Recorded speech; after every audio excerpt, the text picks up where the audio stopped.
All right, good morning, good evening, good afternoon, everyone. This is Dr. Shiva Ayadure. Today, we're going to be having an interesting interview with Naz. And the discussion we're going to have that I sort of set up, obviously, we'll talk about a number of things, but it's really going to be the origin of Western medicine, its strength and its weakness. And this is really important to understand from a systems perspective, because then it'll give everyone an opportunity to really understand what the solution is. As many of you know, my life is really about finding solutions to things. Obviously, you have to spend enough time exposing the problem before you can appreciate the solution. So that's what we're going to be talking about in our interview with Naz.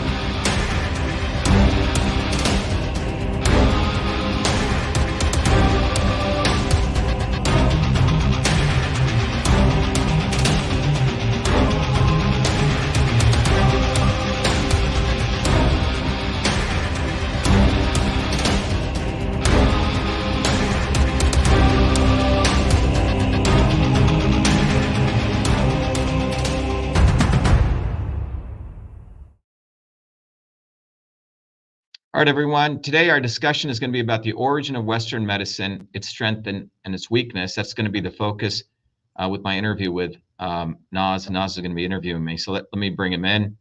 I think there he is. All right, Naz, can you hear us? Sure. Dr. Shiva, first of all, thank you so much. I just want to quickly say what up, everyone. This is Prove to Me That You're Alive Lightcast. And I just want to, before I introduce my very special guest, I want to say when I was a little kid in post-Soviet Ukraine, we had heroes like Bruce Lee and Jean-Claude Van Damme. And in today's martial arts of information, we have new heroes.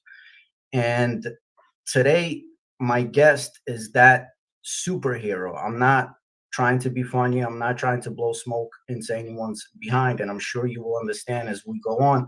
And some of his superpowers are truth, freedom, and health. If for me to list the accolades of this man, I would have to spend another show. But some of the accolades that I can say is, get this. This man has invented the email at the age of 14. He has ran for Senate, if I'm not mistaken, in 2017. He has four PhDs from MIT, and one of them is being biological engineering. He wrote several books, including his latest All-American Indian, Your Fight is Your Fight, The Battle to Save America. And I will leave all the links in the description. But I think the biggest accolade for us, the people, is that this man has fearlessly and tirelessly has been putting himself in the line of fire every day. He's been outside to bring us the truth, to bring us knowledge. And I just cannot express to you how important that is. So Dr. Shiva, how are you today? I'm doing good, Naz. Thank you for your kind comments. You know, I know before we started, you had mentioned you were from post-Soviet Union, right? Ukraine. And Yes, sir. people who've come from that kind of background, immigrants, the working people in this country actually understand their journey and how my journey are very, very interconnected, because it's a journey of actually struggle. It's a journey of being enslaved and oppressed. And it's also a journey of wanting to get off the plantation. And this is a journey that intersects those people. Those people want to remain on the plantation, will keep making excuses for Booby fucking Kennedy, will make excuses for Fucker Carlson, will make excuses for Donald Trump, because they do not know, they have not self-reflected on what it means to suffer and how they are slaves. And they're willing to compromise their lives, you know, which are gone in a flash with these kinds of individuals, right? And so our movement, uniquely, it's the only movement on the planet which is a movement, which is taking the discoveries I found of how to build scientifically a movement, educating people on it, putting people on the ground, and we have consistently always done the right thing at the right time. We don't do what is opportunist. You know, we say the right thing at the right time to mobilize people. So we don't exploit truth. It's a very interesting concept, right? Exploiting truth. There are people who exploit truth They know what's true, but they never tell the truth at the right time. They wait 2-3 years, and that's the story of Fucker Carlson, Booby Kennedy, these kinds of people, Joe fucking Rogan, right? These people do not tell the truth. They have handlers. They have their parties that they need to go to. They need to be part of the swarm. So to the extent you think they're telling you the truth, they're telling you the truth to exploit you. Because so you are immobilized into action thinking these people are going to do something for you. They have no idea of the suffering that everyday working people go through. They do not have any idea of the oppression of the 8 billion of us. They're exploiters. And it's time we destroy that system of power, profit, control, because life is very short. There's nothing here to compromise because your life will be gone within a nanosecond. And why do you want to give these people hours or days or months to think they're going to save you or help you? They have no interest in saving or helping you. Their main interest is to subjugate you. That's what they're about. And they will do it by any means necessary, including telling the truth, but when it's convenient for them.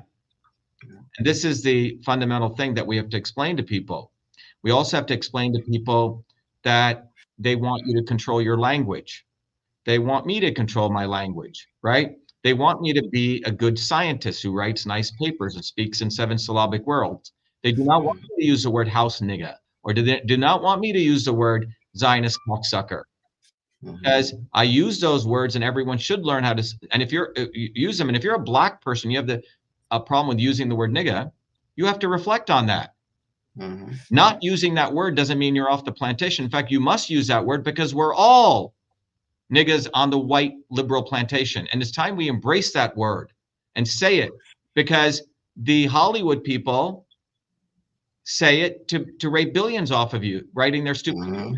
I use it to liberate you. I use it to invoke in you. Why is he saying that word? Dr. Shiva shouldn't say that word. Ooh, that's racist. No, it isn't. The racism is telling you not to use that word and to think that racism is over because you don't use that word. No, we live in a very racist society. We live in a segregationist society. And the civil rights movement was hijacked by the Kennedys and Martin Luther King, and they suppressed Malcolm X and great leaders like him. And they suppress leaders like me because I'm one of us. They shadow ban me. And you have to absolutely use these words, because you have to embrace the fact that we are still on their plantation. Now, a guy like me got off the plantation, okay? And they don't want us changing the paradigm at a fundamental way. They want us talking in their words and appeasing them. No, that's not what we're here to do. We're here to blow the neural networks in your brain, which put you into bondage. And I know the level, I've had access to their training and their knowledge. They always try to co-opt me in 100 million ways. And I've never been co-opted because I hate these guys. And I use that word hatred because you should hate them. You should hate your enemy. That's right. You should hate evil. All these things that you've been taught, Christ said, show the other cheek. I don't think Christ did that. I'm sorry. Christ took a whip and beat the shit out of people. So if you're a Christian and then you claim you support Israel, well, that doesn't gel well. I think Christ would take a whip to you. Okay? So you have to break through all these conventions that they put you into, because they're conventions of bondage. Okay? So it's time that you recognize that I'm their worst nightmare because I've gotten off their plantation. And guys like me should have been co-opted by them. But I've learned all their manipulations, and I've understood at a very fundamental level that they are using a systems science approach. And my job, my mission on this planet is to educate you so you get off the plantation. The best way I can describe myself is like that Caesar, the ape in Planet of the Apes. He learned how to speak. Okay, well, I've learned the science of systems, and it is the only way out of this. So if you want to get off the plantation, you're at the right place. If you have problems with my language that I use, well, then you can just go watch all my health videos and you can just be, thank you, Dr. Shiva. Thank you for saving us in 2020, a vitamin D3. So you want to absorb that knowledge, but you don't want to absorb the bitter pill I tell you. Well, that you can't have it both ways. You got to absorb all of it. So there you go. You know what I realized about you, Dr. Shiva, is that the things that you say are way ahead of their time. And I think that we will still have to decipher the things that you say for a lot of years to come. And I've kind of had this epiphany this morning, is that when you speak, a lot of the stuff goes over people's heads. I'm really glad that you said what you said, because us as a people, we're tired of seeing these people somewhere up top that are so detached from reality. Once in a while, they come down, they write a book or they do a podcast, and they try to tell us what we want in life, what we like, and they never seen reality itself. So I wanted to ask if you could please share, and this is what makes you different from anyone else. What is your background? What was your childhood like? And who were some of your influences in your childhood that helped you along the way? Yeah, it's a good question to those people who are joining. The questions, first of all, Naz, I would say the insights and the questions you're asking are very judicious, and it shows me that you really thought about a lot of this, and you're a very self-reflective person. But let me just, to people joining, we're having a discussion, which we're going to get into, on really the origins of Western medicine, its strength and weakness. But what I want to share with people, that topic that we're discussing, has an origin which goes back to my early childhood, right? And everything since that point. So the influences of my childhood weren't any big heroes or superheroes. There were just everyday, extraordinary, hardworking people. My great-grandfather, who was an indentured servant, who I saw work in the field until he was in his mid-90s. Working class people. I grew up in New Jersey. My teachers who had 3 jobs, who taught me chemistry, right? Coaches, who would beat you up, to not physically beat you up, and make sure you excelled and you worked hard. Consistently with all these people was a notion of working hard, your labor. And that's what I would say was a consistent thing. I literally see these people sweating in my mind's eye, physically working, teaching other people. And most of all, having a great attention to detail, a very high degree of excellence, a commitment to their work, like the quality of their work mattered. I remember when I was learning to paint in New Jersey by a Yugoslavian painter, it was one of my parents' friends, and I used to go painting in the summers. And one day, when you paint, you paint the walls with a roller, and you have to cut the edges. And you can see someone's paint job and how they cut the edges, you see? And he stopped me once and said, everything you do in life, you're leaving your name on it. So do it with excellence. Wow. Or don't do it at all. Okay? So this attention to detail. So this was about the people, what I'm consistently talking about were painters, teachers, coaches, farmers, who are just freaking hard working people who got up early in the morning, 4 or 5 a.m. They worked hard. So they had no regrets in their life, like they cheated somebody. And in their eyes, you would see the steel in their eyes of someone who really you couldn't fuck with. You know why? Because their personal integrity and their public integrity matched. Like they were absolutely transparent people, you say? So there's nothing in there's nothing in who they are that was a mismatch. And so when they spoke words, it was precise, it was powerful, because their words matched their deeds. And, my grandfather looked like an eagle if you saw him and you didn't fuck with him. Wow. Okay? My grandmother, you didn't fuck with her, because these people worked hard 16 hours and they didn't want to be fucked with. And if you fuck with them, you better watch what you got from them. Okay? So when people are living the truth, they do not fuck around. And they don't use kind words if you fuck around with them, because they speak with integrity. Their personal lives and their public lives, there's no different. I mean, people say, oh, Dr. Shiva, why do you curse? Well, as a public figure, I'm not going to behave differently. That's what they do.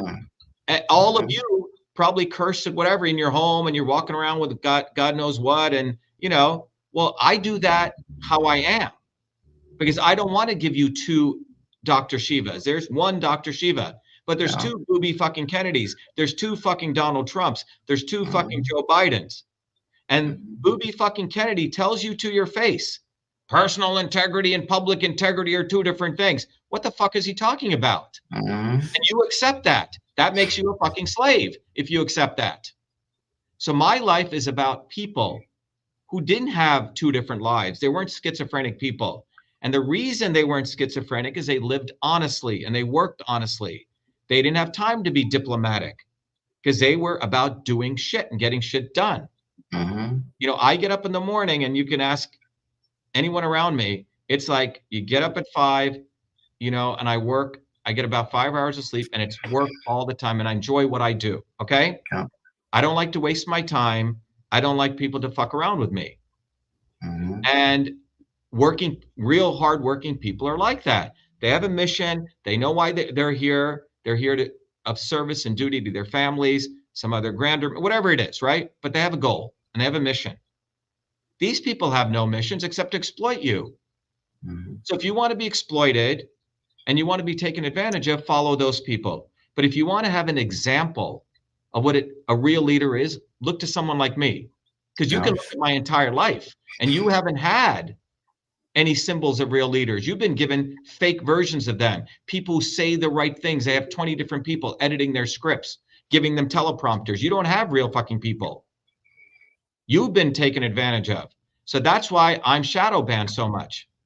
They're afraid of me. They put me back on Twitter and these things, but they do that. But that's what they do to ordinary people. You see, they're afraid of us. So my influences were ordinary people, but who were extraordinary. They were like living gods to me because they did what they said and you did not fuck around with them. Wow. They did what they said. All right. My coach said in soccer, we're going to win in high school. We're going to be undefeated. And we were undefeated in one of the biggest divisions, 13-0. We had people who set goals and they'd go achieve them. Not like, well, we sort of achieved it. Let's give excuses. No, they went and achieved their goals. My goal is to shatter the swarm. My goal is to educate as many people possible who want to learn. We're not going to go beg to you. We're not doing, we're not thanking you because you come to our movement. You should thank us because we're here and we're giving you the opportunity to raise your consciousness. I'm not going to go down to sound bites and shit. But to your point, some people we have a lot of people, who come to our movement, but they say, I watched you for 2 years. Then I realized, holy shit, I finally get what the fuck you're doing. You actually mean what you're saying. This is not a grift. So my influences were those people, what they said matched what they did. My great grandfather, I still see him in my mind's eye every day. He said what he did. And he did not fuck around with people who try to bullshit him. Very little tolerance. Okay. He wasn't kind to those people, and you shouldn't be kind to those kind of people. He had very bitter words, the harshest words, more than fuck you, okay? They didn't fuck around with him. That was my influence. My chemistry teacher, Mr. Walker, who had 3 jobs. Chemistry teacher, he was a contractor and a carpenter, and he put 2 kids through school, and he was the best chemistry teacher I ever had. If the answer was 99.215 and you put 91.21, you got 20 points off. Okay? It wasn't like, well, you're pretty close. No, because he knew that, 10,000 decimal point in chemistry could be the difference between blowing up a reactor and making the reactor run. Right? These people had a sense because they were people working in the real world. They weren't giving out fucking trophies. All right? You look at the Yugoslavian guy said you was about excellence. So those are the kinds of people. My grandmother, she was a traditional healer. Yes. We're going to talk about medicine. She practiced an ancient form of medicine. It didn't involve, giving people antibiotics and steroids and sewing them up. It involved looking at them, speaking to them, understanding them, having conversations with them, observing them very carefully. Observation, watching little twitches, watching if there was discolorations on their face. You see, after a while, this is called attention to detail. That's what I learned from her and from others. And with that attention to detail, she'd figure out what your body was. and then how you were off course. And then she didn't just give everyone the same medicine. Everyone got what was appropriate for them, the right medicine for the right person at the right time. Wow. Right? But it came from this deep observation, attention to detail. So these people taught me to keep my word, follow through, attention to detail, excellence. You know, and that's what we teach in our movement for Truth, Freedom, Health. We teach people these very, very important skills that the current educational system doesn't teach. So we have to take people who come to our movement. We tell them, hey, write this thing, and it's written shittily. Then we have to give them feedback, right? So we're doing all the work, but these people are ready to learn, you see? And if they're not ready to be self-reflective and they can't take feedback, we tell them to go on their way. Because we're building an army of people whose personal and public integrity matches. They want to actually do something paradigmatically different.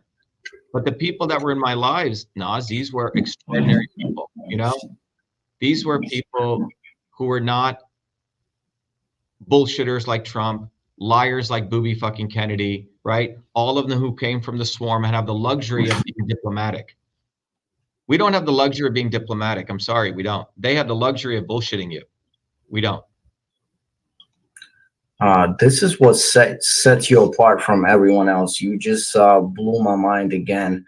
I wanted to ask you, a shout out to Mr. Walker, by the way, the chemistry teacher, and to your great grandparents. A huge shout out wherever they are. I wanted to ask Dr. Shiva, what was the turning point in your life when you realized that the world that is being presented to us is not what it really is, and that these people up top are not really our friends? Was there a turning point, or was this a gradual thing that happened? No, I think there were two important turning points, and they were very, very formative periods. And one was when I was 4 years old, and one was when I was 12 years old. Then another time was when I was, I think, 13 years old. You know, there were these three very, very compelling times. You know, you remember them like yesterday. And as I share this with you guys, everyone should understand that each person needs to intersect their personal journey. You have to sometimes sit alone and think about that you're part of a long movie, a very long movie that goes back eons and eons. And right now we're living like one little frame of that, but you must self-reflect, understand where you are and what you brought to you this moment. In fact, why you're watching this, you know, why are you watching this? What compels you to want to keep listening to this? Because there's something in you that intersects with my journey. So that's the first thing, right? But if you reflect on that, for me, it was vivid as to yesterday. You know, I'm 60 now, 56 years ago, I've shared this story. I'm playing, you know, ball, and I go to a friend of mine's home who I thought was my friend. This is in Bombay. And his mother doesn't allow me into his house, forces me to sit outside, spits on me, calling me the equivalent of the N-word, Shudra, which means I was a lower caste person. And I never heard this word. I was a 4-year-old innocent kid. Wow. And gives me water in a different cup.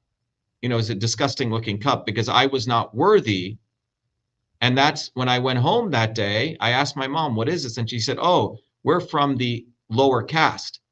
And then she explained to me how they would treat her when she was growing up.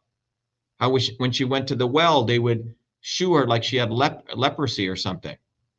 Okay? So that was a very compelling moment. It affected me deeply because I thought this, you know, you're a kid, oh, this is my best friend. You see? The second incident was after I came to the United States in 1970, right? You know, 1970, I was 7. And then part of this is related because that's when, you know, we moved to Paterson, New Jersey. And this is in the era of 1970, where there's the Vietnam War taking place, sex, drugs, and rock and roll. You see, you know, butchery on TV every day in terms of soldiers, because in those days, before the censors got in, journalists were actually able to go behind enemy lines and show you what was going on, all the bloodshed, people's arms getting blown off, right? All that kind of stuff. And then in 5 years later, after being in the United States in 1975, I went back to India, back to our small village. And that's when I saw, oh my God, Like unless you see contrasts, you say, wow, there's people with no shoes here. My aunt lives in a little hut. My grandparents, work 16-hour days. My great-grandfather's out in the fields with leeches on his feet, working in the rice fields, right? See, and then you realize that I will be going back within 24 hours back to this other world, and it's like a different world. These people have none of those comforts, none of those access to education.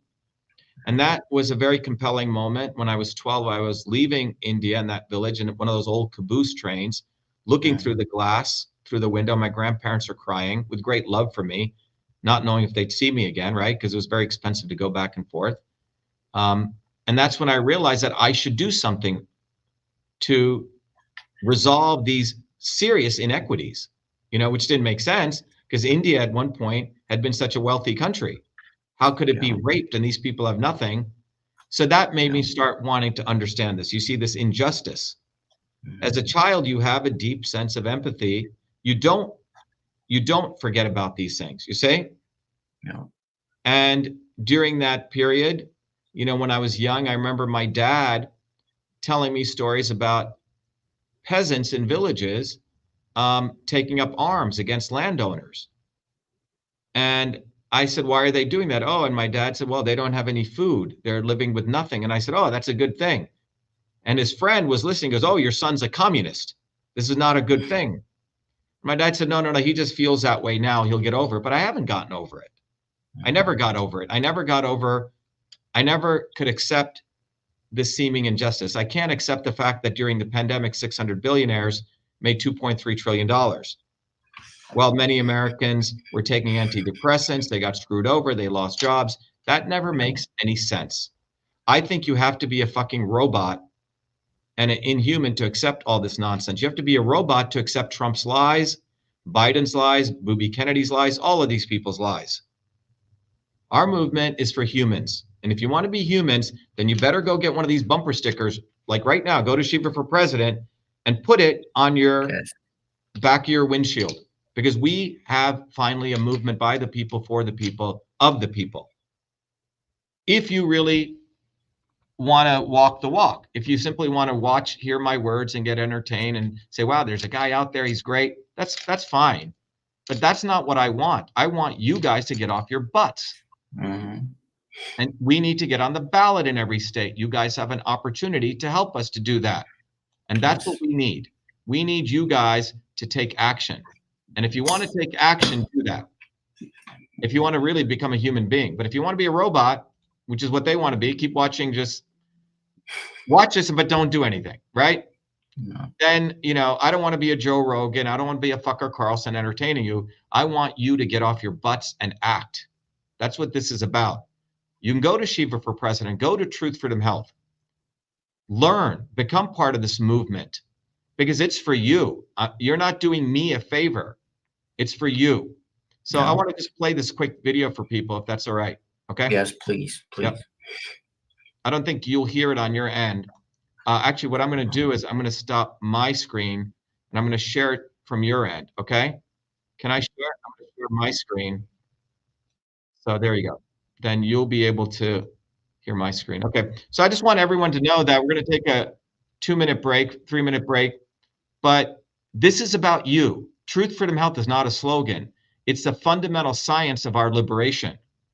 And that's what this is about. So I hope this short video will inspire you to become a Truth, Freedom, Health warrior scholar. We have allowed our country to be taken over from within, and the end goal is you will have a homogenized world where we will become slaves. Because there is a condition among the elites that really thinks they're better than you, deep down inside them, that you don't deserve the freedoms you have. They don't. This reality is what people need to wake up to. And we need to all unite working people. There's only one movement that can do that. And that is the movement that we started creating here in Massachusetts, the movement for truth, freedom, and health. Look, I've been a student of politics since I was a 4-year-old kid, studying revolutionary movements, left wing, right wing. There's a physics, there's a nuclear science to destroying the establishment. To build a bridge, you need to understand Newton's equation. You need to understand the laws of gravity. You need to understand Poisson's ratio. There is a way to build a revolution. And that's why I put this together. My goal is to train a army of truth, freedom, and health leaders. We don't need followers like social media. We need leaders, but they need training because the educational system does not teach them history, nothing. So in 3 hours, that's what I've started doing. That's the solution. We got to train people first with understanding what a system is, the dynamics of all systems that affect nature. The second is understanding the interconnection between truth, freedom, and health. Freedom is the ability to move freely, communicate freely, talk freely. Without freedom, you cannot convert ideas, hypothesis into truth, which is science. And without freedom, you can't really get to truth. And without truth, you make up fake problems and fake solutions, which means you destroy our health. And without health, which is the infrastructure of us and our body, you can't fight for freedom. Truth, freedom, health. Third concept is it has to be bottoms up. Working people, people who work uniting. And what the right wing has done is whenever you say working people unite, that must be communist. Meanwhile, they've let the Democrats run unions, which suppress workers, completely corrupt. But when you look at the arc of American history, it's been when working people came up. We need to go local. Every solution I'm coming up with as a part of this movement, we're giving the science, which is the truth, and then we tell people what they can do on the ground. Like with election fraud, you don't need to wait for some lawyer. Our goal is to train people to go local, to go local, to go local, fight locally. Forget lawyers, forget politicians, forget celebrities. You got to learn politics, and there is a science to it. They lock us down, we should be ready to shut them down. And the fourth part of this principle is the not so obvious establishment. So when you look at a system, there's always something that disturbs you from getting to your goal. Well, the biggest disturbance is the not so obvious establishment, which are those people who claim they're for you, on the left and the right. The Al Sharptons who tell black people I'm for you, the Tucker Carlsons. Do you think any true anti-establishment person will ever be on Fox or CNN? I don't think so. They both mislead working people back into the establishment. Without this solid understanding of political physics and theory, you're screwed. You're going to follow on the left wing, Bernie Sanders. Oh, he said something. Or Robert Kennedy. Scumbags. Or you're going to follow some right-wing talk show host. They're not going to lead us to liberation. It's us. We're building a bottoms-up movement, and that political physics, it's a nuclear science of change. Bottoms up. We have to organize to understand that there is people who talk a good game and then look at what they actually do, left and right. I'm sorry, Sean Hannity may say some good things, but I don't see the urgency in his voice to get something done. And it can only come when you weaponize yourself with the right knowledge. You need to be able to identify a rat. You know, Christ didn't go after the Romans, right? It was the Pharisees and the Sadducees who screwed him up. His own quote unquote people. And that's where we're at. So these four concepts I've built into a curriculum where people can go to truthfreedomhealth.com, and it's an educational program. We need to train people in political theory. You need to have physics, and I've created that curriculum. People need to get educated. We need to get educated fast. And within a half an hour, I can teach people. 2 years of MIT control systems, I teach people those concepts. Then I apply it, anyone can understand it. And then you say, oh, I got to build a bottoms-up movement. They have to get politically astute, and then they have to go locally and act, not sit there on social media. They have to act locally, defy locally, do civil obedience locally, but with knowledge on how to build a movement. Now, the Senate campaign's expanded to the Movement for Truth, Freedom, and Health, and they can find it on truthfreedomhealth.com, so people can sign in, they can get access to a bunch of videos. If they want to take a course and become a Truth, Freedom, Health leader, I offer a full scholarship there, but we want people to make a commitment that they'll study, that they'll get certified, that they'll go do activities on the ground. So go to truthfreedomhealth.com.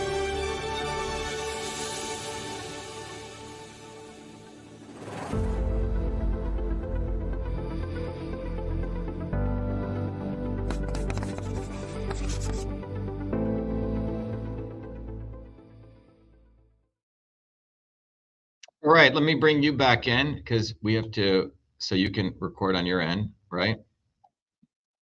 Yeah, so hold on, let me bring you back in so we can record. So anyway, we're doing our interview with Naz here. We're having a very, very good discussion. Essentially a lot of background we're doing. Naz, as we talk about really I know you wanted to talk about the origins of Western medicine, right? That's one of the key things that we want to talk about today. Can I just say really quickly that see, in hip hop we say, are you really about it? Are you really about what you are speaking? And two very simple ways of Like, let's say a person is talking to you about health. Well, show me how do they look. And my wife and I was just talking yesterday, and we're like, look at Dr. Shiva, man. He's 60 years old. Look how good he looks. He's really about it, man. He's about what he is speaking. And the second thing that proved to me that you are really about it, that you are really with the people, is that you responded to me. You didn't have to respond to me. You didn't have to do this, but you did. You came and you are speaking to us.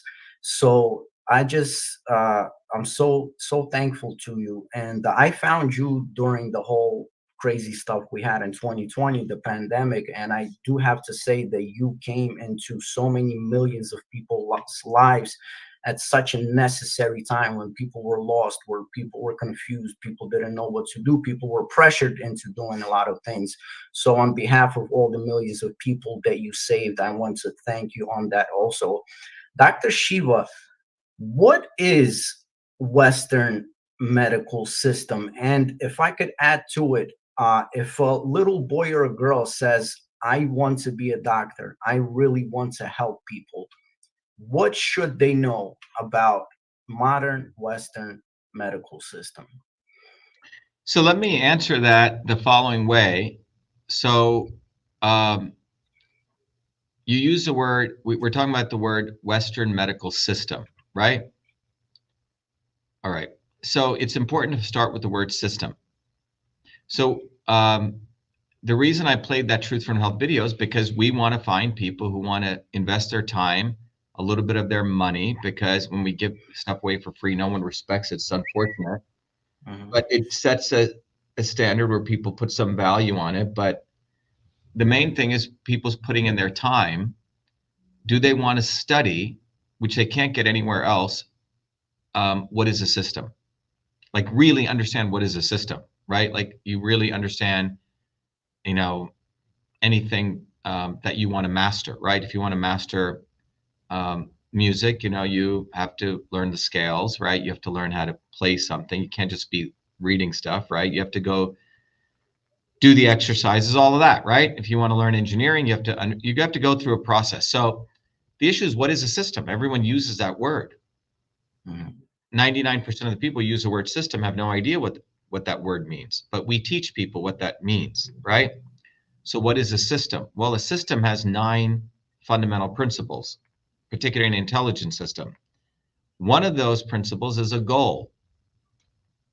Systems cannot exist without a fundamental goal, like they want to achieve something, okay? The existing system has a very specific goal: maximize power, maximize profit, maximize control for a finite set of people, who I call the swarm, okay? When I set my thermostat over there to 72 degrees, the thermostat has a goal: maintain this room's temperature to 72 degrees. That's that system's goal. Okay, it's the heating system's goal. So what was the goal of the Western medical system, right? Because it was a system that was created. What was the goal? So if you study this carefully and you really go back to the origins of it, a woman by the name of Florence Nightingale shows up, okay? And you know, in the graphic that we put up, you know, I have a picture of the cobweb diagram that she created. I'm not getting into the details because people should go study it. And you can do that, you know, as a warrior scholar. But briefly, Florence Nightingale was not a nurse alone. She was a very smart woman. You know, the history books try to say, oh, she was just a nurse. No, she wasn't. She was a system scientist, in my view. She probably wouldn't use that word. She was a statistician. She was a member of the Royal Society of Statistics. She was in this world where, as a woman, she also had access to the nobility. And during the Crimean War in the 1800s, she was the one who uncovered this she observed, again, attention to detail. She saw that people were not dying by getting shot on the battlefield. More people were dying when they came into the hospital in those days. All right? Triple the number of people, quadruple the number of people were dying in the hospital, not getting shot. And when she looked at this, she realized, oh, it has to do with all the crap in the hospital. There were literally horse feces. There was no clean sheets. you went, and the reality was, in that period of history, you went to the hospital to die. Doctors did not go into hospitals. Women nurses went into hospitals to nurse soldiers. So just if you could put your head around that, if you could sort of close and go back 200 years, and you go into a hospital, what would you smell? You would smell shit. You would see crap literally on the floors. There's no beautiful bed sheet. You know, you're not on a nice sheet watching TV and eating, you know, your meal, right? You're in a pile of shit, and you went there to die with roaches, cockroaches, bugs, dampness, right? On the floor. That was what a hospital was. So Florence Nightingale did this very interesting analysis, was called the cobweb diagram, and she proved it graphically to the nobles of her time. She said, look, you're conducting these wars, and your soldiers are dying, not being shot, but because they get wounded, we put them into the hospital and they're dying in the hospital. So the nobles, remember, they wanted to maximize power, profit, control. So like, oh, okay, thanks for letting us know. What can we do? So Florence Nightingale's solution was to take these hospitals, clean them up, right? But mainly to clean them up. Why? To put the soldiers back on the battlefield. Okay, what can we do? Because they were seen as property of the nobles, right? These were poor peasants who some of them were forcibly put into war. Some of them were mercenaries to fight. So if you have one soldier who's dying, they're saying, well, how do we maximize this opportunity? We got to get them back on the field. So Florence Nightingale had a vision of taking these hospitals and, first of all, cleaning them up, right? So they started cleaning the floors. They brought in sanitation ministers from England who, you know, started putting in sewage and eliminating the horse feces and, you know, cleaning up the places, making them like a reasonable place that you're not going to die. And her vision was that these hospitals would become research centers. People would test new pharmaceuticals and new drugs and clinical research, right? She had this long vision. The origin of Western medicine was to put a soldier back on the battlefield. And you came into a hospital because you were under a crisis. Your arm was blown off, right? Your eyes were blown off. You got your liver is blown off, and you came into these hospitals, and these hospitals were places for crisis care, for crisis management. They weren't places you went to say, oh, you know, doctor, I want to lose a little bit of weight, and can you help me out? That's not what a hospital was for. Oh, I want to eat a little bit better, and, you know, I want to put some muscle mass on. That's not what a hospital was for. It was about a crisis situation to put you back on the battlefield. So what did they develop? Well, they developed for that condition. You know, today we have amazing surgery, right? Right? You get in a car accident and God forbid every bone in your body's broken. You don't take turmeric at that point. Ginger tea ain't going to help you, right? Taking a vegan protein shake ain't going to help you. None of that's going to help you. Of course. Water is not going to help you. Taking electrolytes is not going to help you, right? What you need is your arm sewn back on, right? You need your bones reconnected, right? So Western medicine came from that origin to build this, frankly, this incredible capabilities to put you back on the field, right? The battlefield of life nowadays, right? In that process, they developed surgical techniques, steroids, quote unquote, antibiotics, drugs, pain medications, right? All this kind of stuff. All of that strength of Western medicine is valuable when you're in a crisis situation, okay? But remember, the goal of that system was not to support anti-aging and make you live long, right? Make you have a good life and make you peaceful and your family peaceful to extend lifespan. That's not what it was about. The origin of Western medicine was to put soldiers back on the field. So think about that thinking. You are seen as a commodity, a property that needs to be put back on the field. So the entire healthcare system today follows that model. Something happens to you, you go to the doctor, they got to get you back on the field, right? Okay, we're going to give you this drug. We're going to give you this antidepressant. We're going to give you this statin because we got to get you back on the field, right?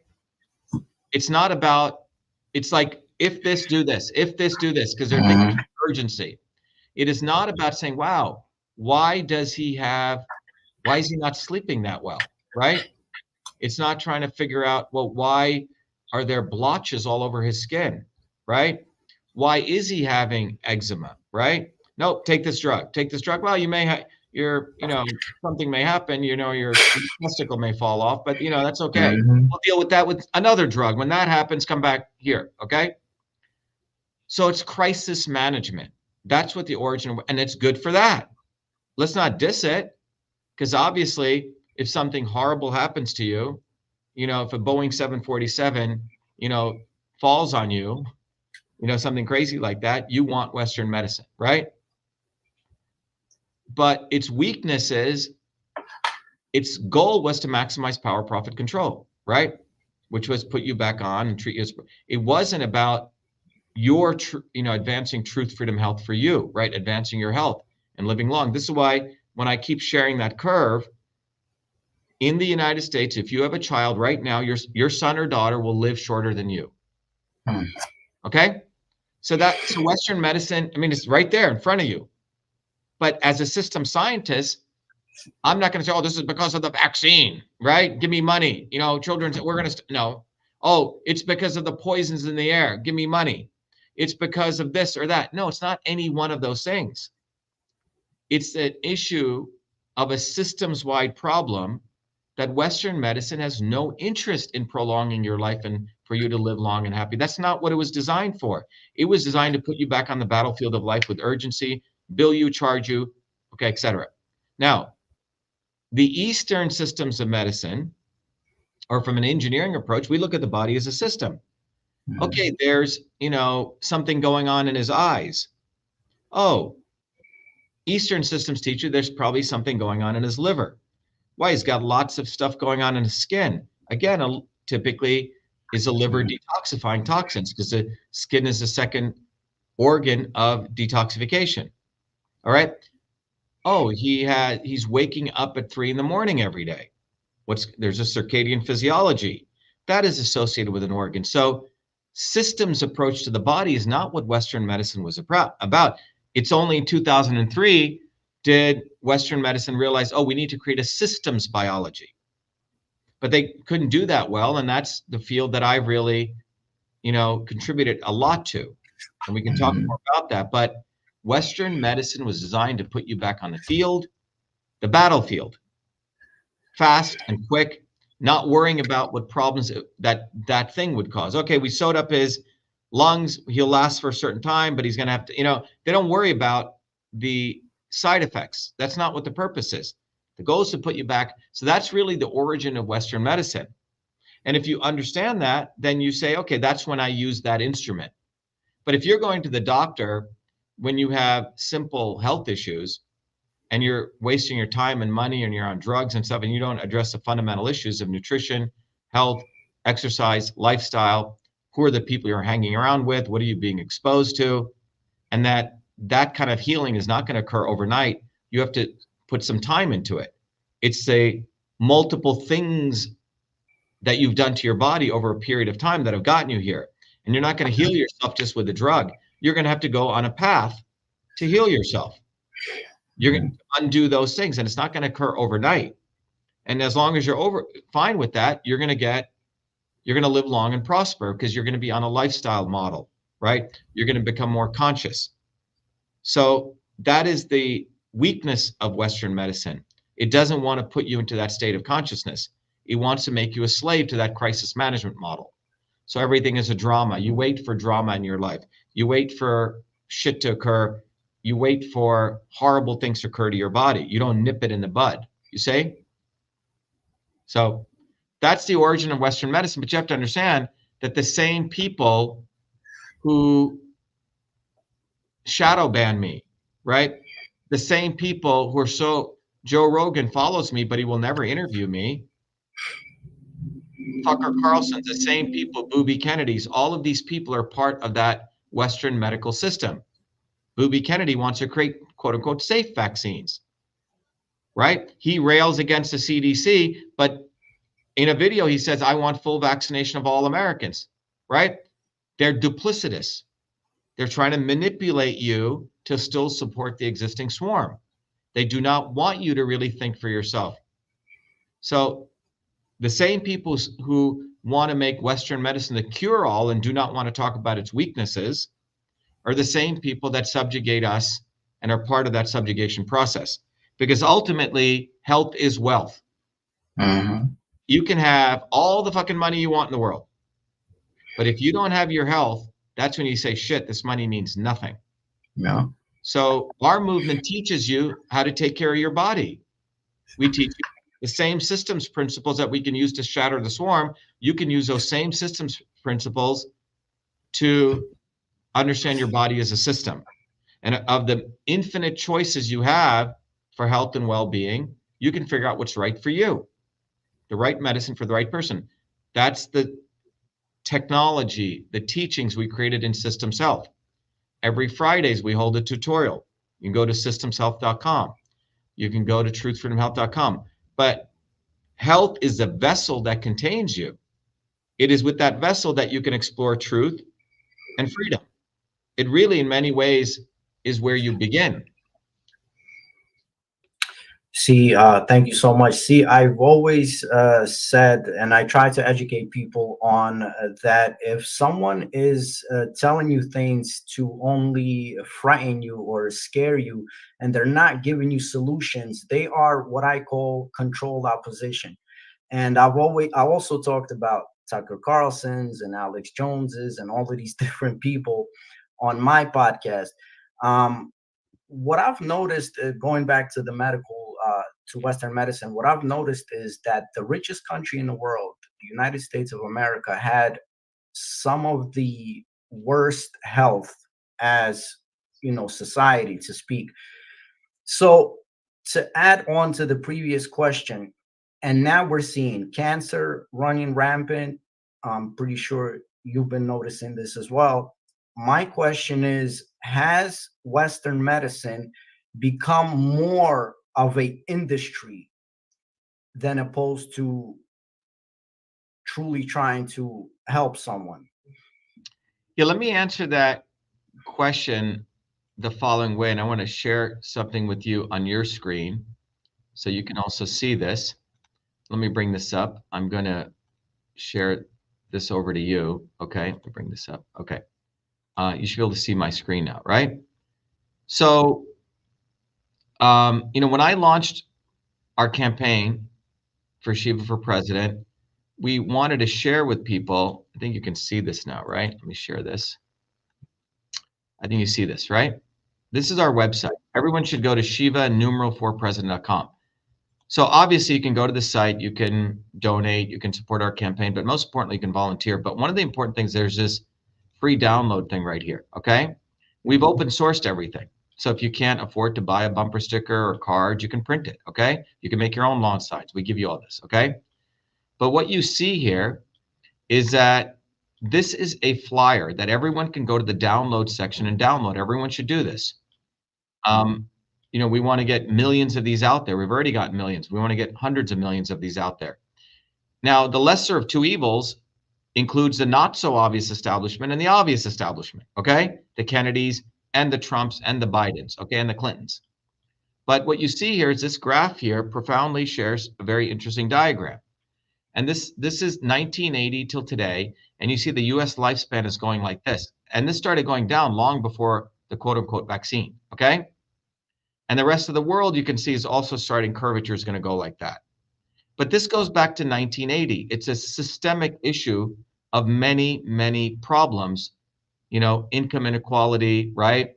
The issues of stress, breakdown of family. It's a whole bunch of things that policies have affected people's biology.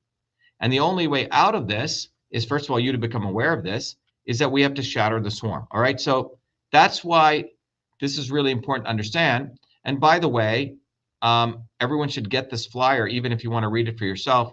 Watch the Shatter the Swarm video.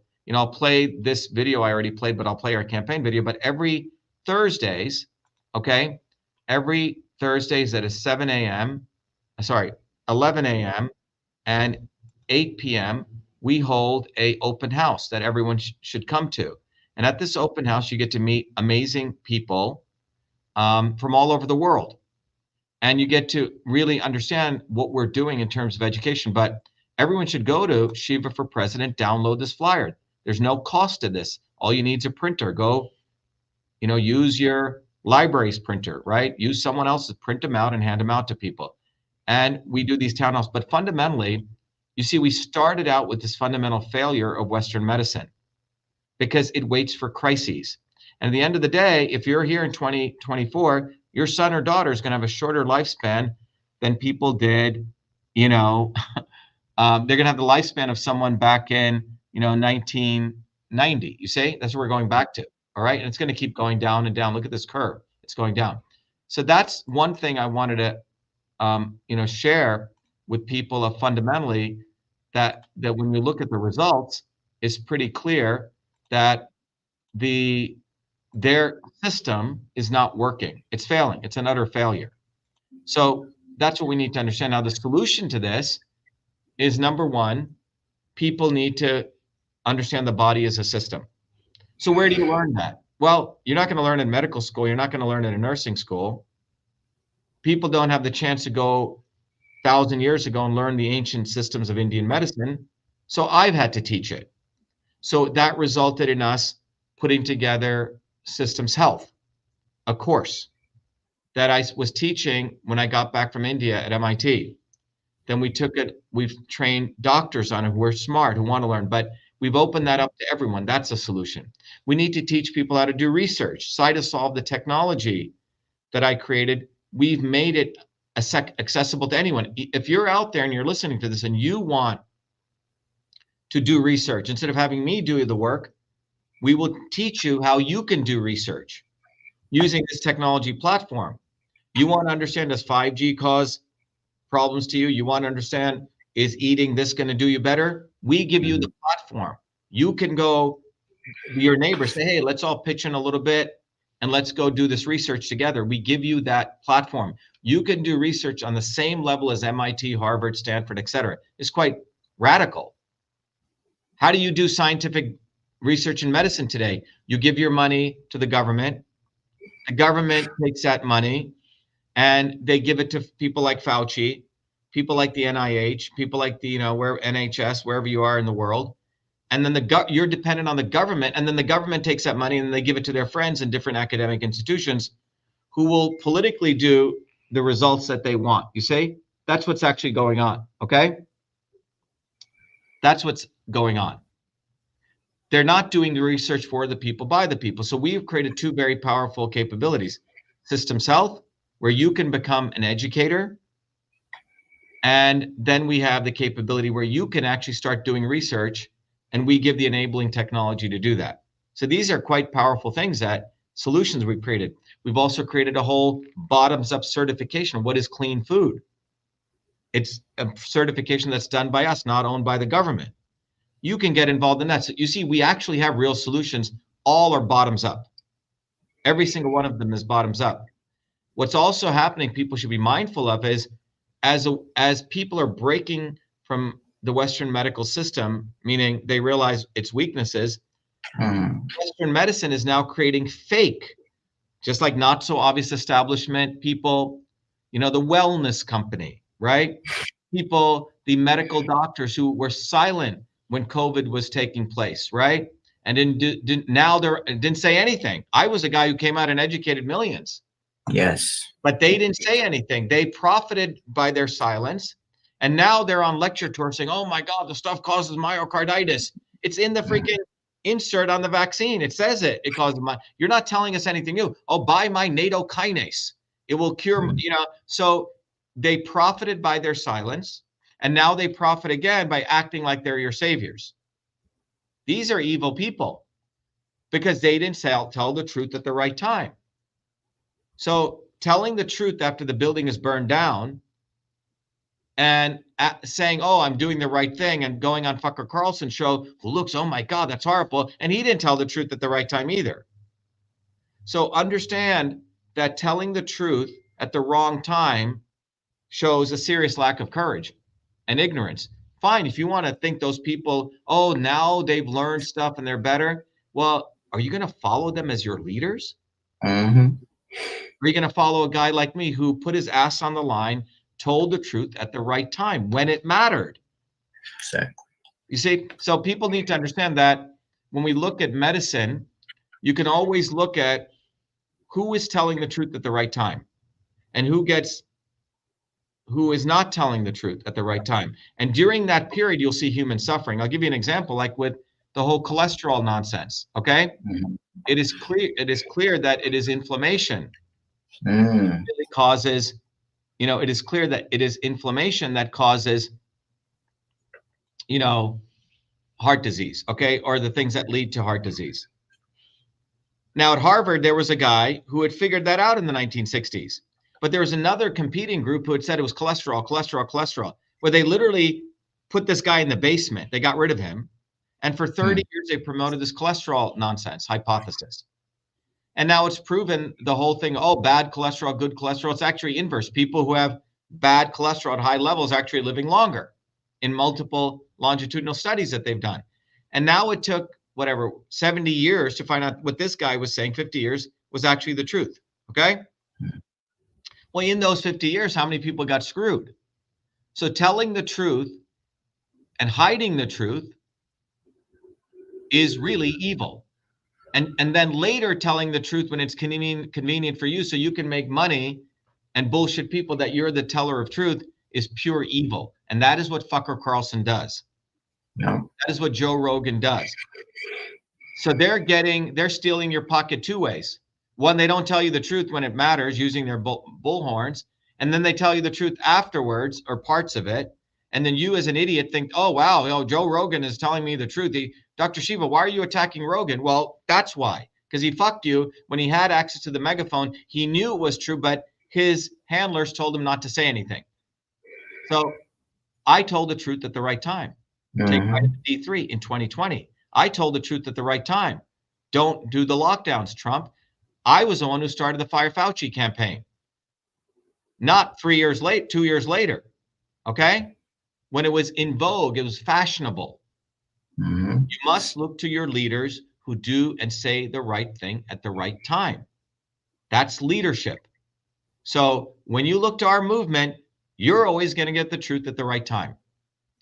And when you look at the anti-Zionist movement right now, a lot of fakers are jumping in now. They didn't say shit on October 7th. They didn't do shit in the 80s, the 60s, the 70s. I didn't see them. I didn't see them in protests in 1980. But now it's fashionable. Okay? And what are they doing with these anti-Zionist protests? They're making it about just free Palestine. These same people who talk about just freeing Palestine, let's say Columbia University, they're afraid to walk into Harlem. Okay? Exactly. Right? And this was like this in 1984. When the anti-apartheid movements were taking place, there were three sets of people there. There were the people who believed apartheid was okay. Okay? There were people, the white liberal elites, who said, oh my God, it's so bad. They're killing black people in South Africa. And there was our movement on the MIT campus. We said, okay, it's fine you talk about South Africa. What about the segregation right here in the campus food service where the poor whites and the poor blacks don't even have health care? We connected the movement right on campus of the oppression of the American working class to the oppression of the working people in South Africa. A lot of people, so many of these bougie kids, fine, you're talking about free Palestine, but you'll go work on Wall Street tomorrow, right? You don't want to talk about the custodial workers at Columbia University. When you intersect that, then, the movement really has balls. And that's what they don't want. They don't want you interconnecting the movements that when it leads to tangible people for working people. So for example, in the Middle East right now, there are massive protests in Jordan, in Turkey, in Arab Emirates. And guess what? The Arab leaders who talk about, oh yeah, we're against Zionism, are now putting their own people in jail because they don't want those protests to go beyond talking about Palestine to saying, wait a minute, you're also fucking me over. Mm. You see? So as long as it's in a university campus and you're just talking about free Palestine or ceasefire now, by the way, many of those movements are run by liberal elites who also believe in climate change. So Jill Stein didn't say shit about the anti-Zionist stuff on October 7th. Now she's going and getting arrested, but she's all about promoting the climate change agenda. You see? This is how scummy these people are. They don't have a consistency. Our movement is consistent through and through. We don't believe in the climate change nonsense. We expose Zionism, and we say end the occupation of America. Right? Because we can do something here. Talking about something 10,000 miles away, that's interesting. But why don't we talk about ending the occupation right here? That's a very, very much more powerful position because it means that you have to talk about working people's lives right here. So this is how these movements get taken over. You see, these movements gets taken over because people do movements that are in vogue at the time. And then they split people into left and right. Our movement is not about left or right. The Zionism issue, it's about ending the occupation of America. When it comes to pandemic, it's not about pro-vax or anti-vax. It's about boosting your immune system. You see, we're in a different world. We're talking about the real issue and the real solution. We're not going to allow them to put us into pro and anti camps. And that's what they want to do, the working people of this world. So we don't build a bottoms-up movement, and we don't have leaders like me leading those movements. You follow Booby fucking Kennedy, who's been sucking Zionist cock all his life. Right? So people have a choice now. The good thing is now is people didn't have this choice. Now they can't say, oh, so now people have to decide, wow, Dr. Shiva is there. The movement for truth, freedom, health is there. Now it's, do I want to get off my ass? Right? They can't say we don't have a choice. You really do have a choice. You have a real choice. You know, when you're talking, I'm thinking to myself, I just want to say, thank God that we have you. And to speak about the controlled opposition, they make us paranoid. And I just realized something about you. Everything you say is setting us free. And that's the huge difference. Again, if you want to see who controlled opposition is, if they're bringing you problems with no solutions and making you paranoid, they're not on your side. And I'm sitting here listening to you talk, and I'm like, man, I'm being set free. And I pray for you, Dr. Shiva. I have a really serious question, man, that just came up. It's going to be like a Jersey question, because I lived in Jersey too for a little bit. Are you not, like, how are you dealing with the pressure that these people might want to come get you, man? Well, look, here's the deal, right? We have to start recognizing that I've been out there, okay? And what the elites have realized is, it's very powerful what they realize. In the old days, they just shot people like me, okay? Executed you, open fascism. And then when they started doing that in their second generation, they said, holy shit, we're creating martyrs. Steve Biko, Malcolm X, right?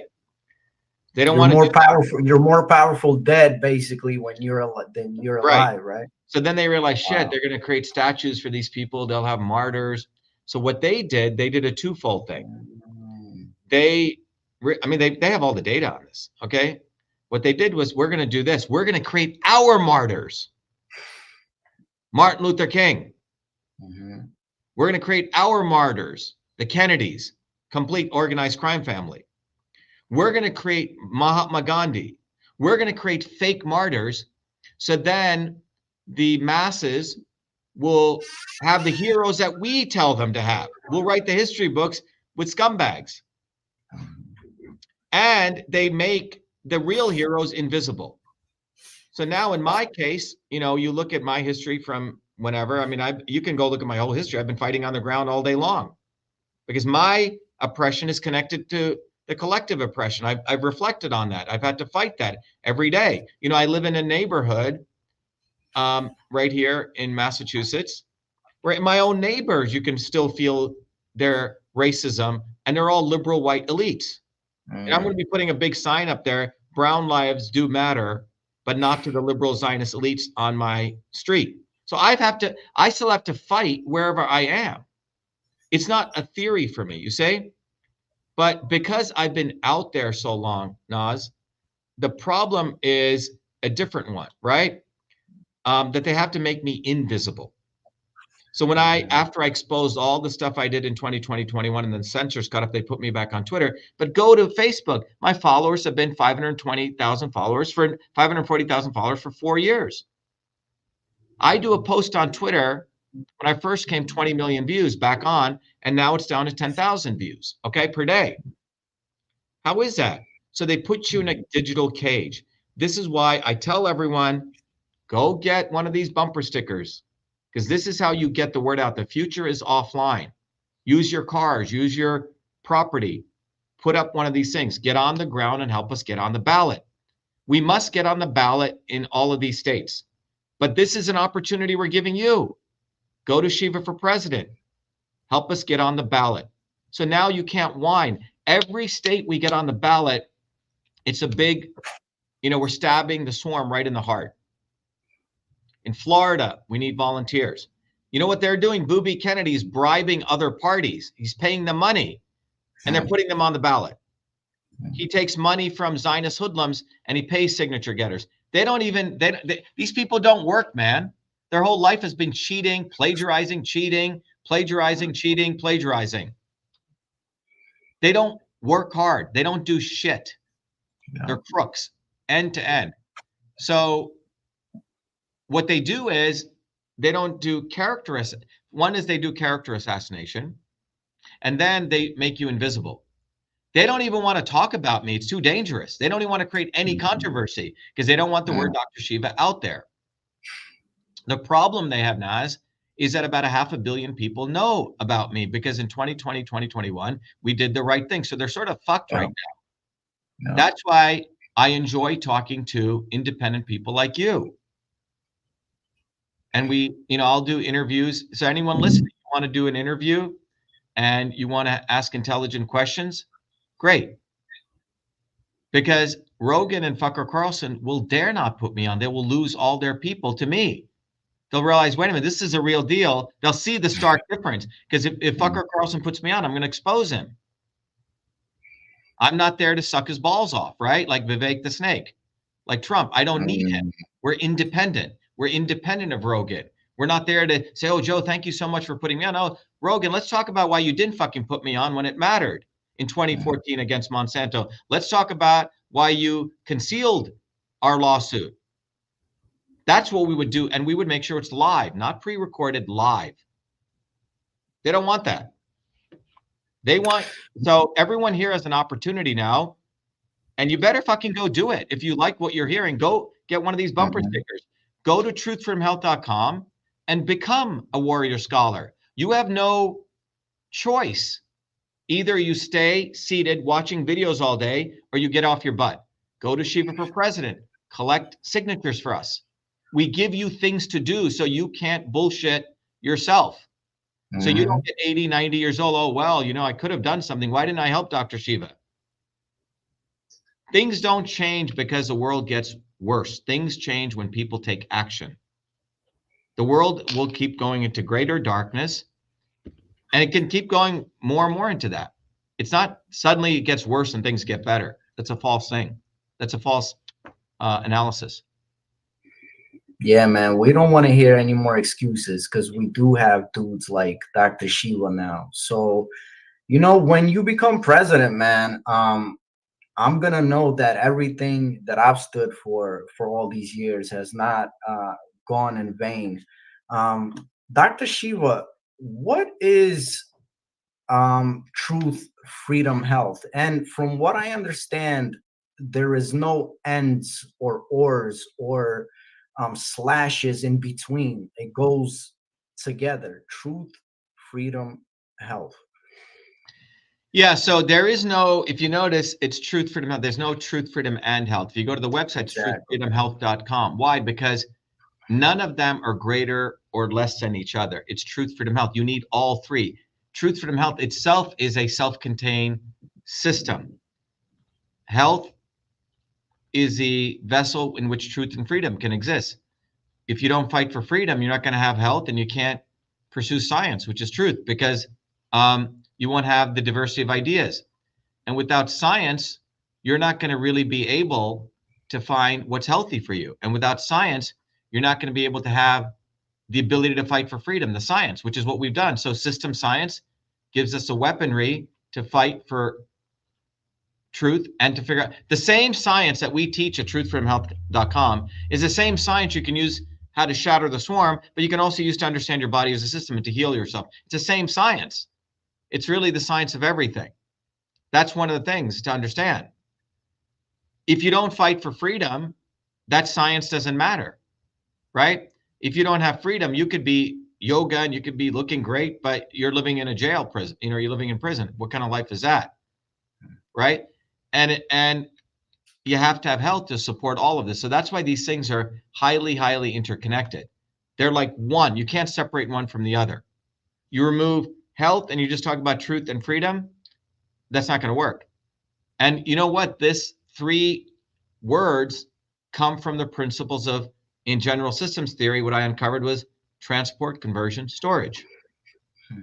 Movement of information, matter, and energy, that's freedom. Conversion of stuff in one form to another, conversion of ideas to find truth. That's a scientific method. That's truth is really a verb. And then you have the last piece, which is freedom, which is the health, which is a vessel, which is a structural piece, as we say. So truth, freedom, health is literally a manifestation of the scientific discoveries I made from system science. You see? So we have this amazing knowledge weaponry that once you get it, we can shatter the swarm, you say, and get off the plantation. That's what this is about. Anyway, Naz, it's been about 5:43. Yeah. I wanted to let people know, since we're talking about the origin of Western medicine, one of the things, the creations that I created besides email, I still continue to invent. Truth, freedom, health itself is an innovation, Yeah. Let me just share a couple of these innovations with you and your audience. I'm going to go back to sharing here for you so you can follow along. It's really important to understand, as we talk about my history was, I saw growing up in India, my grandmother used completely different non-Western approaches to heal people. So when I came to the United States, I was fascinated by medicine, was working in a medical college when I was 14 years old, doing research on why babies were dying in their sleep. And it was in that medical college that I used my skills in programming to create the first email system. But when I went to MIT, I thought I want to do medicine, but I found out the world of Western medicine doesn't look at the body as a system. So I had to, on my own, got 4 degrees in engineering, went back to India after my Fulbright and really uncovered this relationship between ancient systems of yoga and medicine and engineering system science. So that became the basis of one of the first, platforms that I built, and I'll show you that here, Systems Health. So if you go to Systems Health is the knowledge. And if we go to workshops here, we have a workshop, for example, coming up on May 24th, 26th. You can join it online or in person. And what we've done here is and this was on the front page of MIT. People didn't understand, this is in 2007, why I wanted to go back to India to study these ancient systems of medicine. But what I uncovered was this whole body of knowledge. So we have a theory, laboratory, and practice. So those people are interested in coming, you will learn about the modern healthcare system. You'll learn all this stuff. We're retraining people, anyone, you don't have to be a healthcare professional, but we will put you into business to become a systems health educator, okay? So you will learn yoga, meditation, you will learn your body as a system. We'll give you tools to help other people. So this is one of those innovations. The other is CytoSolve. Now, CytoSolve is a very powerful technology. Without the need to kill animals, I've created a technology that can literally understand what's going on inside the body by mapping out all the molecular reactions and mathematically doing this and test combinations of natural products, you see, that occur in nature without having to kill animals. This is quite profound, okay? And so we've been helping many, revolutionary companies figured this out, okay? And about 2 years ago, after 16 years of doing this, we're going after all the 35 major diseases in the world without killing animals. And we can do the research faster and cheaper than any major institution. We've published in all the major journals. So that platform is what we've made accessible to all. A couple of years ago, we used this technology. 500 million people in the world have a disease called osteoarthritis, okay? And we said, okay, let's mathematically model all the molecular pathways of osteoarthritis, which we did. And then we looked at all the different products in nature that occur in natural products. And we tested them, and we found a combination that what we saw did much better than any one thing alone. So let me just play this video. It's obviously both a quick ad, but it also will tell you that this supports everything we do. But this is an example of something we created where we went end to end. We did the research ourselves. We did the analysis ourselves. We then went and manufactured it.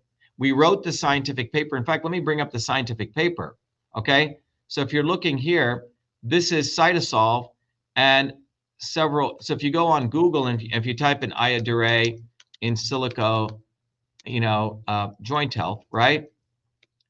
And you can go do this. I still, as a research scientist, still publish. So this was right here, you'll see this. I don't know if you can see this here, okay? But this paper is, let me download it here. I may put it in another thing. I may have to bring it here. Okay, so you still see this, right? So yeah, I thought it's on. Oh, sorry. Let me go on full screen here. There. Okay. So this is that paper that we published. Let me make it bigger. Let me zoom in. Okay. And this is a paper where we use this technology. So you can see we took this technology and we looked at all the molecular pathways that are involved in joint health. Okay. And there are these molecular pathways. Okay. So if you want to affect joint health, you have to lower pain, you have to reduce oxidation, all these things. And we literally found the right combination of these two very powerful compounds, which occur in bitter orange and chamomile. And then we published it. In fact, we went and got a patent on it, because right now Amazon just steals everything you do. They watch what works and they steal it. Okay. And then we went and produced it. And, the problem is you cannot talk. I can't say, oh, this cures something, right? So you have to be very careful, or the FDA comes on you. But we have enough data now to show that we have discovered a combination in nature that directly comes from the analysis of these compounds in a very powerful way. And I'll play you a video because we created a product, and we don't have, capital to market it, right? But we do it to people who are interested. But this will give you an understanding of how we went end to end, and it's sort of an ad, but a product, but you'll understand. And we have more and more of these products coming up, but we want NOS we've created the engine that, let's say, you can create the product the same way we did. So as you watch this ad, think about you saying, oh, wow, I want to go solve this problem. You could use CytoSolve to discover stuff. We'll help you figure out how to patent it. And then we'll, in fact, help you how to create your own product, like this one. Let me play this for you. Millions of people suffer every day from painful discomfort and swelling, but most pain medications come with harsh side effects, and many alternative supplements have little scientific backing. That's why we at CytoSolve created MV25. MV25 was formulated using the CytoSolve Computational Systems Biology Platform, a technology for precision and personalized health invented by Dr. Shiva during his doctoral research at MIT. This formulation is the result of computing trillions of potential combinations of biomolecular interactions derived from thousands of peer-reviewed scientific papers published across 4 decades by 68 research institutions to discover an optimal synergy of compounds that downregulate biomarkers of discomfort and normal swelling. Hi, I'm Barbara Ann. My hands would cramp up so that I couldn't hold cards or knit or crochet. and they would go like that. And I'd have to use this when I played cards with my grandkids. And I'd start taking that MV25. After a bit, I was able to hold cards in my hand. Very, very little cramping, hardly at all anymore. MV25. Hi, my name is Sandy. I'm a Taekwondo instructor. I tore my ACL during Taekwondo. I had a lot of pain and limited mobility.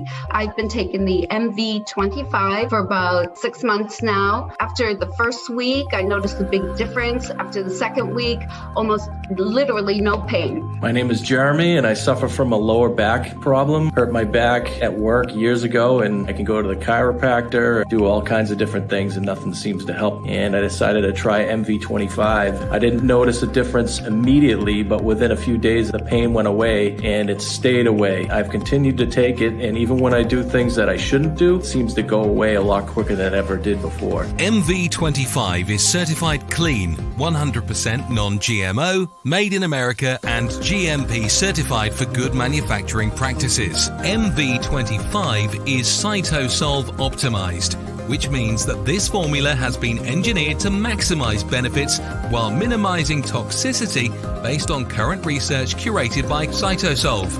As the science advances, so will this formulation. This is our promise. Order online at mv25.life. Consult your doctor before taking any supplement or medication and use as directed. MV25.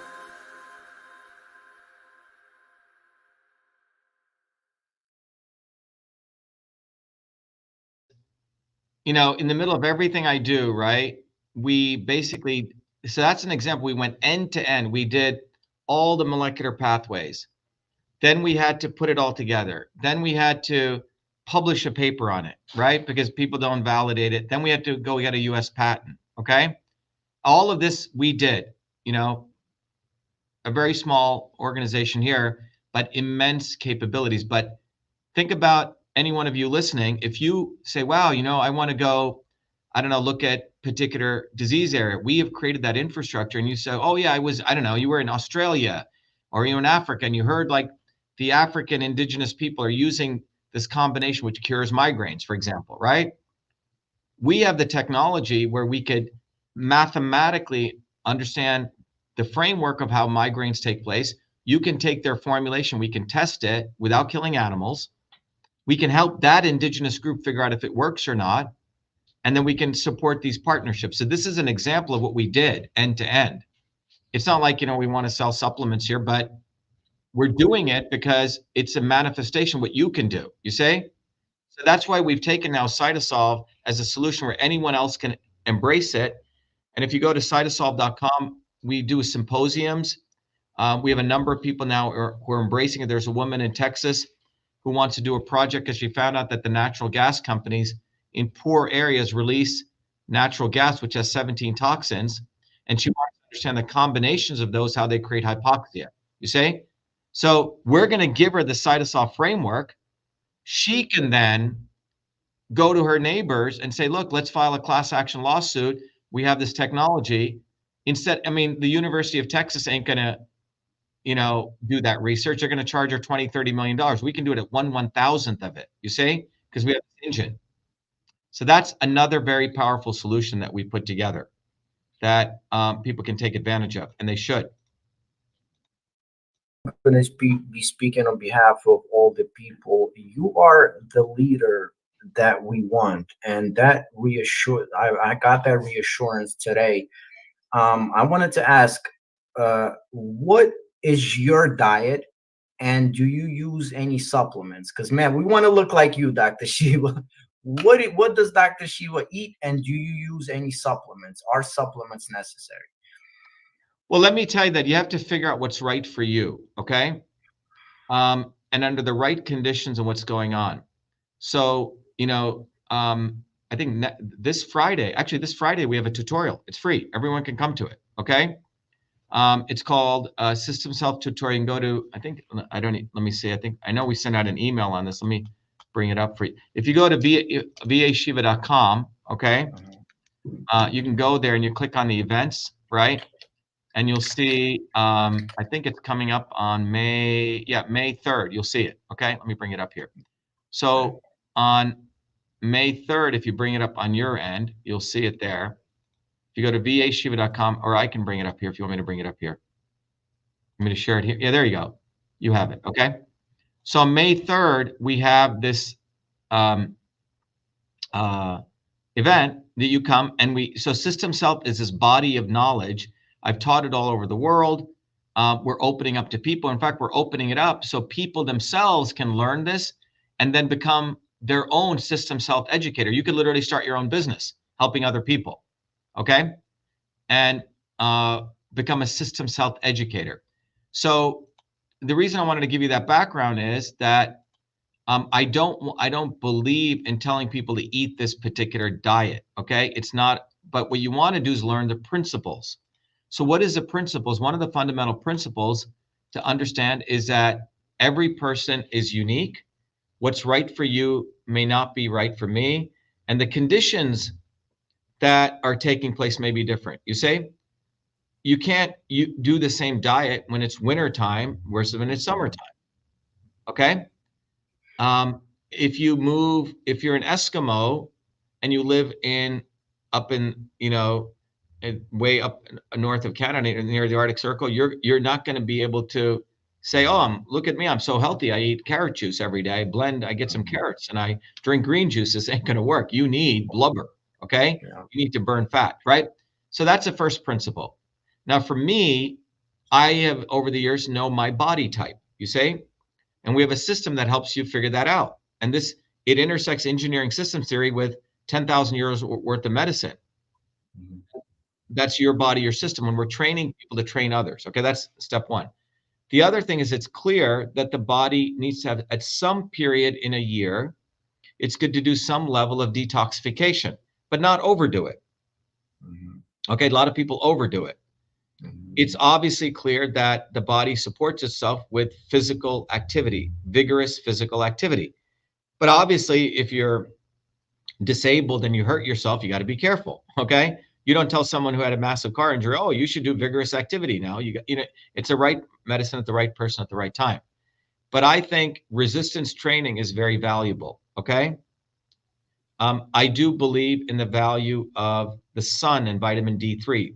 Right? Yes. It's very, very valuable. Now, ideally, you get it from the sun. These are just general principles. But I think whole foods are very valuable. However, you have to understand that even if you eat an orange of today, it doesn't have the same nutrients as you had from, even 100 years ago, because the topsoil has been depleted, right? Mm-hmm. So even when they say they're organic, what is the quality of the soil that they're grown in? This is, unfortunately, we live in a world that you have to judiciously take, you can call supplements or what I call concentrated foods, okay? But I think it's really, really important to first have some level of good, vigorous exercise 3 to 4 times a week, some level of whole foods, you say. It's important to hydrate the body. And doesn't mean you drink gallons of water. There's things you can do to support your body holding water also as you need, which are electrolytes, you say? Mm-hmm. So these are some important principles. But these are principles that people need to understand. The other piece I think that's very, very important is figuring out how much sleep you need. Not everyone needs the same amount of sleep, but meditation and self-observation is a particular technique I use. Before I go to bed, I'll do an observation technique. And when I wake up in the morning, I do a certain type of breathing technique, you say? So these have become, and I'm constantly observing myself. As we're talking, I'm observing my breath. And, this is something I have done for many, many years, you say? So the observation, 15 minutes a day, if you can sit quietly and learn how to do some basic observation of your breath. You can use your breath or your sensations, whatever it is. This is very valuable, right? Where you take time for your day to reflect. Self-reflection is very valuable. But it is also good to have certain periods of time where you take a break even from eating, but don't overdo it. Typically, you can take a Friday or a Saturday, maybe you take a half day break, but you just have to incorporate this into a lifestyle. A lot of people, they do stuff, you know, in like these haphazard things. And the more things you can start doing little by little better, incrementally, it just all adds up. It's not any one thing. You have to do exercise a certain amount, right? You have to eat enough whole foods, right? You have to be careful what you eat. Is it right for you? Like, you know, all of our videos, like I'm doing a video on, I think I did one on green tea, but is it right for you? Right? Certain foods, like I can't eat a lot of spinach, for example. I get inflammation because of the solanine. Others can. Cooked spinach has oxalates in it, right? So it's not like vegetables are all good. It's the right vegetables for you, okay? It's not like eating raw food is good. You eat raw kidney beans, you're going to kill yourself. You will, okay? So it's about having this, recognizing food as medicine, having a sense of sacredness, appreciating your body, that you should take care of it. There has to be a certain amount of self-care you do. And the more you can put it into your own life and not get too rigid about it either, because some people are so freaking stressed out that they overdo it, and that stress kills them, you say? But I think the basics are, you know, exercise. The basics are, you know, are you around people, or have you learned how to be resilient? You say, like, I deal with a lot of stress every microsecond, but you have to learn how to be resilient to that too. Some people get freaked out. So you can be around crazy people. It's important not to be around crazy people. You have to watch yourself being around energy succubuses, people who suck your energy. Yes. Even in our own movement, you know, we're not here to like bow down to people. And, you know, we've set up infrastructures. There are people who just complain and whine. We say, bye-bye, right? You have to have the no asshole policy in your life. And if it's just you and two friends, that's fine. You'll live a much peaceful life. You know, you two friends and a couple of dogs. You have to figure out what's right for you. Don't let other people dictate what's right for you, because each one of us were brought under different circumstances. You may have been brought up where you were not fed properly as a child. You know, I wasn't brought up with breast milk. My mom almost died. So I make sure that I take proper immune enhancing things, right? I will take colostrum, for example, which is, I think, a very, very good supplement, okay? Which gives me certain immunoglobulins, right? Other people got breast milk, but now what is the quality of the mother's breast milk, you know? So we just have to continually do education. That's why I do a lot of videos on health, because it's a way to serve people, right? But systems health is a program that we are unleashing to create systems health educators. So there you go. Really quickly, shout out to my amazing wife. She's a brilliant writer, and she would agree with everything that you said. Dr. Shiva, I've kept you here for so long. We went way over the time that we agreed on, and I cannot thank you enough. I do have to say again, thank God for you. I will do everything on my side to support you, and I will repeat again that you are the leader that we want and need. To wrap up, I just want to again thank you. I cannot thank you enough, and you always have a friend on this side. If I could ever do anything for you, please let me know. Well, Naz, where are you out of, Naz? I grew up in New York, but I'm actually in Jersey right now. I'm right. Okay. So what you can do in Jersey is you can go to Shiva for President. This is to everyone. We have a volunteer meeting this Saturday. Come to it, and we'll connect you with the Jersey people.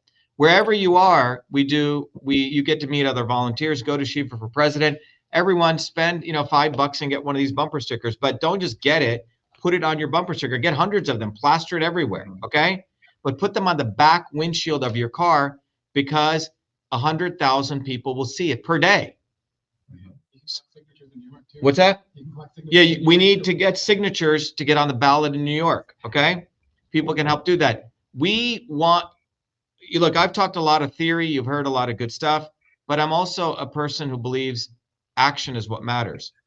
So get a bumper sticker, go download that flyer. Simple. We've had to make our actions accessible to everyday working people, because we're working people, right? We're not people who get billions of dollars and millions and just work full-time working on a campaign. We don't have time for that. So a bumper sticker is very easy. It's just like a cheap man's way of being an activist, but it works. Download that flyer, Shiva for President. Go to Truth Freedom Health. Spend $100. You'll learn education that will take you $100,000 to get at MIT. I've literally taken $100,000 worth of education and made it for $100. Okay, literally. When I gave it for zero, oh, well, that must be worth nothing. Okay, pay us a fucking $100. Okay, and then after you pay it, you take the course. You can give it away to as many of children as you want on the planet. You take the course, you can give it away to 1,000 children, free. Amazing. There's a button there called "Gift It to a Child." You can gift it to as many kids as you want. So you get to be a philanthropist for your simple investment where you learn and you get to learn, teach, and serve. So truthfreedomhealth.com. You better go become a warrior scholar, right? To help yourself. Go, support the campaign by, if you want to donate, great. Because when you donate, I actually give you all the courses anyway. Okay. Cool. So you get a double whammy. But become part of this movement. I'm going to end with just playing our campaign video, Naz, and you can also get it on your end. I'm going to share my screen again. All right. So everyone, yep.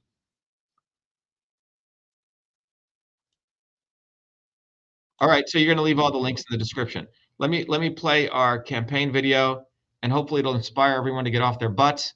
But get off your butts. Okay. Who would have ever thought I'd be running for president of the United States of America? I was born a low-caste untouchable in India's caste system, a system of aristocracy, oppression, and racism. My name is Dr.SHIVA Ayyadurai. I'm an MIT PhD, a Fulbright scholar, a scientist, engineer, entrepreneur, and inventor. My family and I left India to come to America on my 7th birthday. I grew up in the working-class neighborhoods of New Jersey, playing baseball, mowing lawns, painting houses, and coding software. My friends and neighbors are blacks, Italians, Irish, people of all races. As a 14-year-old, I wrote 50,000 lines of software code to create the world's first email system, and was awarded the first U.S. copyright for email, recognizing me as its official inventor at a time when copyright was the only way to protect software inventions. I did that long before I ever came to MIT, revealing that big innovations can occur anytime, any place, by anybody. Growing up, I saw politicians dividing us by race and religion in both America and India, to have us fighting each other while they remained safe in their gated communities and in their playgrounds of Hollywood, Martha's Vineyard, and Silicon Valley. I'm a fighter. I fought racism and exposed their imperialist wars, fought for workers, and put my life on the line against global corruption. I never wanted to run for political office. All that changed when I saw working Americans as never before being duped by the establishment and the not-so-obvious establishment. Across left and right, we were being sold out and made to forget why we came to America and why America existed. Lawyers, academics, billionaires, celebrities, and politicians, elites, Clintons, Kennedys, Bidens, Obamas, Bushes, black and white have hijacked America. They printed trillions for their friends. They delivered crumbling infrastructure, corruption, and racism. They've transferred trillions to themselves, dividing black and white, fear-mongering, and fake science. Lockdowns and censorship, dirty air, food, and water, pushing drugs upon us, making us sicker. We've been sold out. One set of rules for them and another for us. We deserve a warrior with a history of courage in putting everything on the line for you, who believes in you, not them, who has created a movement bottoms up for truth, freedom, health. I've exposed their lies at the right time, never waiting until it was popular. I've exposed their false gods who exist to lead you back to them. I've exposed their fake science of lockdowns and masking and provided you solutions to fight them and win and protect your immune system, saving millions. I exposed Fauci, galvanized the Fire Fauci campaign when others remained silent. When they stole our election, we sued the government and Twitter in our historic 2020 federal lawsuit, exposing in bare view the government and big tech censorship infrastructure, the unholy alliance between government and social media companies. Where was Elon and his grifters? They stood by the sidelines and did nothing. They did not use their megaphones to help us when it could have made a big difference. Now our movement grows for truth, freedom, health, independent of all of them. Every day, millions are learning the science of systems, the knowledge the elites do not want you to have, so you may learn how to think, stand up, and fight, independent of the establishment of left and right and their fake heroes. Now it's time for you to join the movement, to win back America, to win back truth, win back freedom, win back your health. That's why I'm running for President of the United States. This race is about you. This race is about truth, freedom, health versus power, profit, control. We've had enough. They think we'll fall in line and vote again for their lawyers, celebrities, billionaires, and chosen ones from above. We choose our heroes from below, from the rank and file, who do what is right at the right time, not when it's convenient and popular. They can never represent us. What America needs is a movement by the working people, for the working people, who are educated, organized, decentralized, and fight for independence from their systems of control. And that movement exists. It's ready for you. We don't need them. We need us to go bottoms up, neighbor to neighbor. My journey, your journey are all the same. It's our time. It's time we had one of us. It's time to win back truth, freedom, health, to win back America. Be part of this historic movement, all the way to our victory on November 5th, 2024. If you're an American citizen, pledge your vote now for Dr. Shiva Ayyadurai, the independent candidate for U.S. President. No matter where you live, you can be a part of this. Volunteer as little as 20 minutes a day. Don't delay. This is Dr. Shiva Ayyadurai, and I approve this message, paid for by Dr. Shiva for President.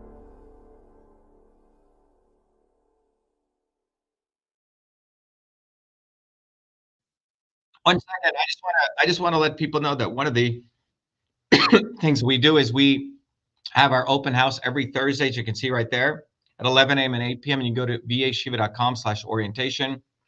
Or if you want to come to the town hall, you can go to shivaforpresident.com/town hall. And let me just, I think I'm presenting on your end. Let me bring you back so you can say goodbye to our people here. Let me stop the screen here. One second, they can't hear you. Go ahead. Yeah, I cannot thank you enough, Dr. Shiva. Just very lastly, if you could, because we heard what we need to do, but lastly, what do you need from us as the people? What else do you need? Well, the main thing, I think everyone should get educated. You know, as we say at Truth, Freedom, Health, get educated or be enslaved. So if you want to honor the work that I'm doing, if you want to honor the people that have, you know, worked tirelessly, you know, all the volunteers, go to truthfreedomhealth.com and you become a warrior scholar. You can go there. You can also come to our open house that we do every Thursdays at 11 a.m. and 8 p.m. That's one way. You can go to Shiva for President. If you want to, if you're independently have a ton of money, donate all your money to us. Okay. But we know how to take $1 and stretch it 10,000 times. But when you donate to us, we give you courses and support. If you want to volunteer, because we need to get on the ballot in every state. Go get these bumper stickers. Go hand out bumper stickers, hand out flyers. But it's all about, you see, I've given you 7, 8 different things that involve you getting off your butt, using your mind, your physical body, and doing something. So there's enough things to do, but to keep it simple, truthfreedomhealth.com, become a warrior scholar, shivaforpresident.com, go get a bumper sticker, right? Volunteer. Those are the things that you can do. It's right there. You know, all these things that you can do. Dr. Shiva, you truly are Superman. God bless you, and thank you so much for your time. Thank you. All right. Be well. I'm going to thank you very much. Let me just sign off with our people here. And I'm going to, all right, everyone. So that was a great interview with Naz. Very, very insightful. And again, to all of you listening out there, you know, I enjoy doing podcasts. I enjoy doing streams with real people. And so you can go to vashiva.com or shivaforpresident.com and let us know if you want an interview, and it'll go right to our team. We're pretty good. We get back to everyone. I just want to thank all the people. Someone says drop bumper sticker from drones. Do it. You know, if you have an idea, just go do it. Okay. Do it. Okay. Don't wait. Do. Action is what this is about. So anyway, thank you, everyone. Be well, be the light. We need to build a bottoms-up movement. Go to shivaforpresident.com and volunteer.